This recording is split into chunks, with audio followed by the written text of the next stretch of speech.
Hello, I'm Tom Loftus, Senior Investment Analyst with Plan Pilot, and joining me today is Hal Bjornsson of JPM, and the topic of discussion will be target date funds. Hal, before we get into any of the questions, would you mind briefly giving us an introduction of yourself and sharing your role at JPM? Certainly. I am a client portfolio manager in multi-asset solutions at JPM. That is the unit that manages our target date strategies, and I spend a lot of time talking to plan sponsors, consultants, and advisors about how to think about what should be in a 401k menu, thinking about target date strategies, providing investment updates. And I've been in this business on the defined contribution side now for probably 20 years. For the average plan participant who may not know what a target date fund is, can you provide a high-level overview of target date funds and how they work? Sure. So the industry got behind the idea of helping plan participants in a 401k automatically diversify. So instead of a plan participant having to look at the investment options and think about how much do I want in stocks, how much do I want in bonds, how should that mix change over time, a target date series does that. I invest in a target date fund. The mix is set for me so that I don't have to think about what percentage should be in stocks, bonds, or other things. And as I age, as I continue to work and save for retirement, it adjusts. It might get more conservative as it gets closer and closer to retirement, with the idea of it focusing on the target date of retirement. JPM has done a terrific job shaping and refining its glide path over the years. At a high level, what factors and considerations are taken into account in glide path construction? I can tell you what we did, and that is we looked at how people in a 401k plan are saving. How much do they save? Do they take loans? Do they take money out of retirement? Are they saving 5%, 10%? And that information we incorporated into what we believe makes sense from an asset allocation perspective. So we believe it's really about thinking about balancing the risks, making sure we understand how participants are saving for retirement and incorporating that knowledge into a glide path so that if I am 25 years old, I probably should have a lot of exposure to risk assets so my money grows. As I get into the middle years, I have more money in there, and in some cases people borrow from that account. We should take that into account. Not necessarily condoning behavior where people have to take the money out, but recognizing it. And then as I get closer to retirement and I've built up a lot of assets there, I probably don't want too much risk at a year or two before retirement. So adjusting that allocation is, again, an important part of the mix as you think about what goes into the glide path. And then on top of all that, it's really about thinking about, from an institutional perspective, what is the best mix? What is the way to diversify assets to provide for better risk-adjusted returns? What are the key differentiators of JPM's approach to target date versus others? The big differences are, one, who runs the money. We sit inside of multi-asset solutions, a team that's been managing money for defined benefit plans, endowments, foundations, going back probably over 46 years. So that's one difference. And then two, with that kind of team and experience, we have made a point from the inception of these strategies to look at how people save for retirement and incorporating that information into our target date strategies. And then the third thing I would say that differentiates us from many of our peers is that we really do think about and revisit, is this the best asset allocation? We revisit our assumptions about the markets every year. We look at participant behavior, and we're constantly, every year we run through simulations of that glide path, running through 10,000 participants over 25 different scenarios. So you end up with literally 250,000 tests of how this strategy is working to see if we should be adjusting things. And I think those are the things that differentiate us from competitors. It's the heritage of managing money as fiduciaries. It's looking at participants and then finally testing our assumptions and revisiting them every year.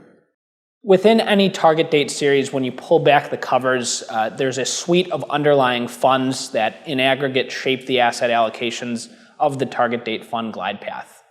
Two approaches that we've seen in the industry are using an underlying menu of funds managed internally, in your case by JPM, or taking a multi-manager approach, bringing in strategies from outside managers and putting them into your own investment vehicle. What do you see as the pros and cons of these various approaches? So I guess if I, as a target date manager, didn't have access to asset managers internally that would meet what I felt were the needs of that diversified glide path. In other words, I don't have managers that run an international fund that I think is competitive, or I want exposure to a small cap value manager and we don't have that capability. I can see why people look to external managers. The value that we see in using our proprietary strategies is that we have a broad palette to choose from. We can look at 400 different managers because of the way JPM has built out its asset management business. So that when you look at the mix that's under the hood, to your point, we're looking at managers that have very different strategies, even within large cap managers, large capitalization stocks. You might have one manager that uses a bottom-up approach looking at stock by stock, and another manager might use quantitative or behavioral research to pick those stocks. They're very different, and yet they're both large cap. So that is, from our perspective, actually a competitive advantage that we have so much to choose from. And then the final thing I would say is, we've worked with these managers for a long time. We know a lot of them really well. So having a deep understanding of how different managers will work in different markets, I think is harder to get when you're using outside managers. Given the uniqueness of target date funds and the role that they serve in plans, what do you believe is critical for plan sponsors to evaluate as they're selecting a target date fund series for inclusion in their plan? And as a follow-up to that question, what are some tips that you have for plan sponsors in monitoring their target date fund series on an ongoing basis? That's probably one of the most important questions to ask, right? How do you figure out what's the best target date strategy? And the Department of Labor, actually, I guess 2 or 3 years ago now maybe, came out with what they called target date tips. And one of the things they said was, look at your plan participants.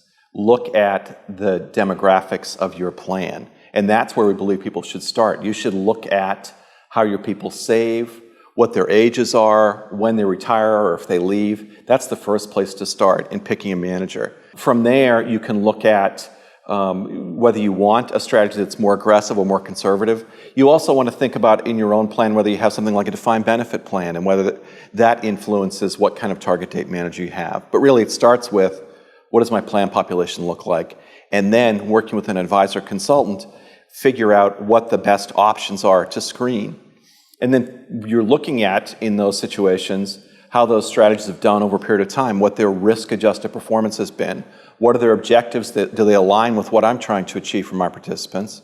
What do the fees look like? And then, importantly, how does that target date manager measure success? What are they trying to achieve?